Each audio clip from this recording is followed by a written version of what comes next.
So, we've recently had some new cards announced, and they're pretty good. So in this video, I'm going to talk all about them, and then I'm going to show what they can do in an Infernoid deck.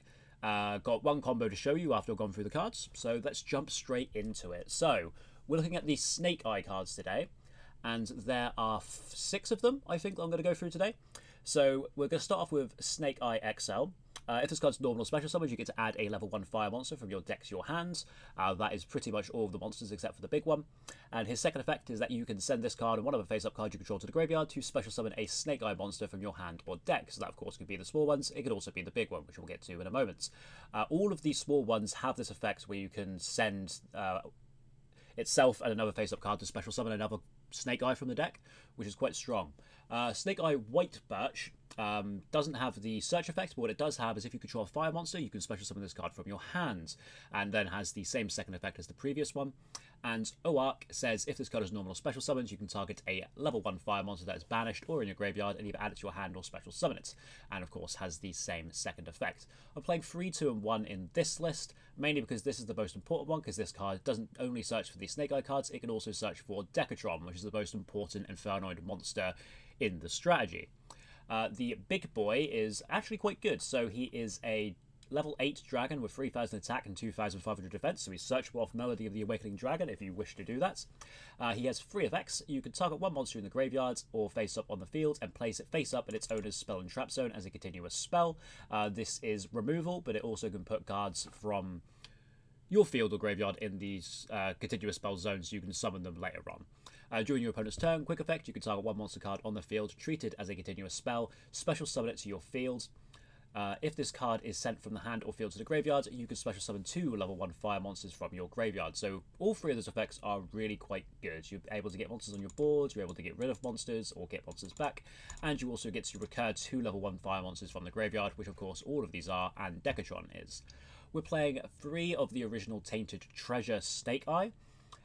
This is like an E-Tally for the deck, sort of. So you send one of a face-up card you control to the graveyard, and you special summon 1 level 1 fire monster from your hand or deck. So this can get all of these guys. It could also get Decatron, which is why we are mixing these engines together. It has a second effect where you can banish this card from your graveyard and target one Snake Eye or Diabell Star, I'm going to go for, monster in your graveyard, and add 1 level 1 fire monster from your deck to your hand, then place the target monster on the bottom of the deck. You're going to use one of those effects per turn, but this is fantastic follow-up if you use this on your first turn. So not only does it give you the ability to be able to special summon your Snake Eye monsters from the deck, or Decatron, it also gives you the ability to add another one for your follow-up turn, which is quite strong. We're playing 2 of the field spell. This is a weird one. So when this card is activated, you can place 1 Snake Eye monster from your hand, deck, and or graveyard face up in its owner's spell and trap zone as a continuous spell. Level 1 fire monsters you control gain 1100 attack, and once per turn, if your opponent normal or special summons a monster, you can target 1 monster card on the field, treat it as a continuous spell, special summon it to your field. So this is going to have a bunch of implications, not only being able to special summon your guys back that you place with the Flameberg Dragon. It's just kind of Monster Reborn sometimes. Like, there have been Volcanic lists I've seen playing this, which is sending the Fire Barrier statue to the graveyard to place in the zone with this guy and then special summon off of the field spell to block the opponent, which is, I don't want to say cool, but it's definitely something. We are playing 3 Diabella Star, the Dark Witch. This is the new Visas Starfrost in quotation marks. Basically, it's going to be the main monster for the next canon of Yu-Gi-Oh sets, I guess. She's quite good. So you can special summon this card from your hand by sending one other card from your hand or field to the graveyard. Really easy summoning condition. If this card is normal or special summons, you can set 1 Tainted Treasure spell trap directly from your deck. That includes the original Tainted Treasure Snake Eye, which of course is what gets us to all of this. So not only can we open this, open these, we can also open this to get to this to open these, which is really, really strong. It has a second effect that if this card is sent from the hand or field during your opponent's turn, you can send 1 card from your hand or field to the graveyard, and if you do, special summon this card. So if you discard it in your opponent's turn, or it's sent from the field to the graveyard during your opponent's turn, you can just discard, special back, and if it's special summons, you get to place another spell trap, which is quite strong. We're playing the Tainted Treasure Hunter Fiend. This says add 1 Diabella Star monster from your deck or graveyard to your hand. So this adds this, and this could also set this, because it has a second effect where during the main phase you can banish this card from your graveyard and target one of the spell traps that's banished from your graveyard, and place it on the bottom of the deck and draw a card, which is a pretty okay effect. So basically we can put these back if we don't want to use the banish effect or something along those sort of lines. But essentially this grabs this grabs this grabs any of these, which makes this list really, really consistent. For the Infernoids, I'll quickly go through these. I'm going to assume you know what they do. I'm playing 3 Decatron, 2 Seismus, 2 Sajet, 2 Deviati, and 1 Anuku. And then for the spells, we're playing 3 Void Imagination, 3 Void Vanishment, 3 Void Feast, and 2 Lair of Darkness.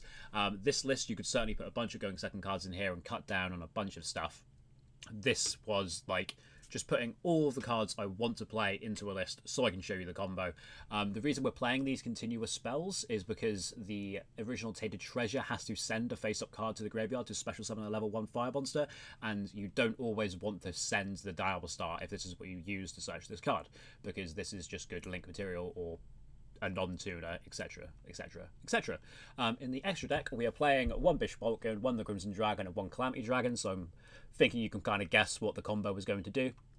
For the rest of the cards, we're playing IP Masquerena, Soulforlorn Blade, Omega, Intis, and 2 Tiara. These are going to be sent off the Tiara. Cerberus, Phoenix, Unicorn, Access Code, Heater, Link Rebo, and Appaloosa. Right, so let's get into the combo, shall we? It's a pretty simple one, to be fair. So it is Diablo Star plus any card you can discard and any continuous spell or trap. So this can be Void Vanishment, it can be Void Imagination, it can be Lair of Darkness, it can be the Snake Eye Field spell, it can be a bunch of stuff. As long as it's a card that sticks on the board that you can send with the spell, it works with a combo. So we are going to start with can you press space here? You can, yes. So I'm going to press the we're going to use the Elpsar to discard this Lair of Darkness and use the effect to search for a copy of the the Snake Eye spell.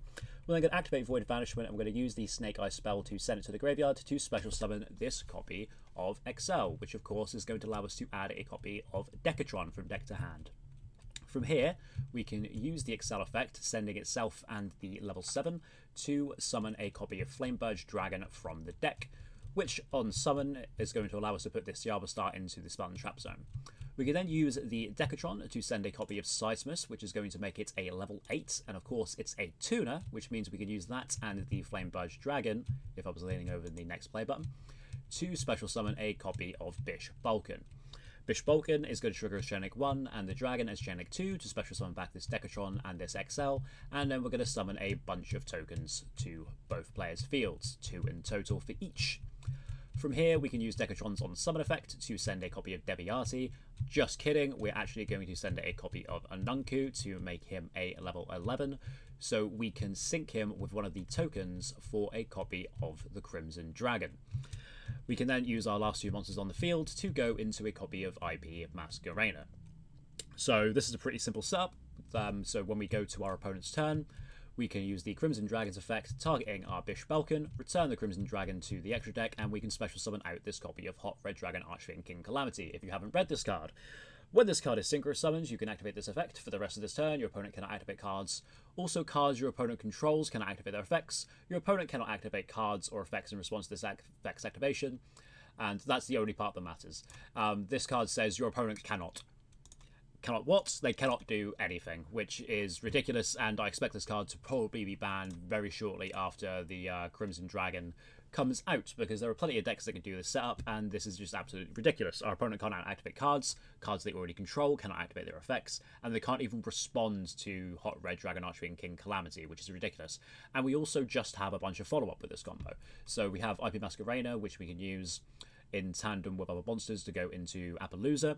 We can also just go for an Access Code Talker on our next turn by putting any other monster on the board and attacking for 4,000 plus, I guess, 4,400 if we're using the IP. We have the spell in the graveyard, which is going to allow us to banish this and a copy of Excel to search for another copy of Decatron, which we can normal summon to get another negate. And then we could even use the Anunkus to special summon themselves back if the monsters leave the field to Heavy Storm. There is so much you can do on the follow-up turn, and our opponent can't do anything in their turn. So if this combo goes off completely uncontested, you just win the game on the spot, which is ridiculous, and why this card needs to be hit. But knowing Konami, we're going to have a very long format with this card, more than likely. But now that you've seen the combo, I'll quickly click back to the list, just so you can get a better idea of why I'm playing the cards I'm playing. You don't have to play this many Snake Eye cards, but I did want to talk about all of them, so I wanted to include all of them in this video. If you did enjoy today's video, I really would appreciate it if you could interact with the video, make it so the algorithm notices this channel, and I promise to keep uploading videos at maybe a little bit more of a frequent pace. Anyway, thank you very much for watching, and I will see you next, guys.